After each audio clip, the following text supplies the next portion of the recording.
na bang konsultahin ng mga teacher?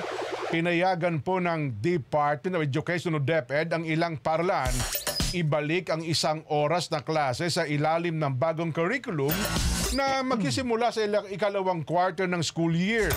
Inilabas po ng ahensya ang DepEd Order No. 12 Series of 2024 na nagbibigay sa mga paaralan ng opsyon. Maglaan daw po ng 45, 55 o 60 minutes para sa bawat subject. Depende sa availability ng teacher at laki ng student population.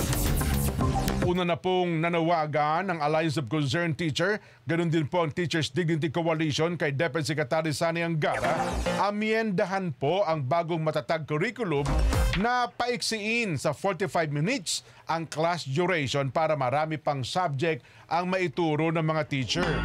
Tinawag ni TDC Chairperson Benjo Basas ang bagong implemented curriculum para sa grade 3 to 10 na impractical at illegal dahil pinipilit nito ang mga guro na hawakan ang 8 section sa 6 na oras para matugunan daw po ang kanilang teaching load. 6 na oras ang minimum classroom teaching time required mula daw po sa public school teachers. 2 oras ang allotted para sa non-teaching o ancillary tasks. Iniutos ng DepEd na amyendahan ng matatag curriculum para ma-accommodate ang iba't ibang konteksto ng mga paaralan at mabigyan sila ng flexibility para matiyak ang time duration para sa klase batay po sa kailangan. Itinakda rin po sa order ang minimum weekly time allotment para sa bawat subject na may English, mathematics, science, at good manners and right conduct.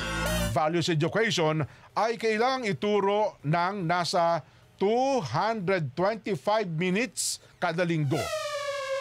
Sa isang pahayag, tinanggap ng TDC ang DepEd order at sinasabing ito ay resulta ng kagustuhan ng DepEd na konsultahin ng mga teacher at mga school principals.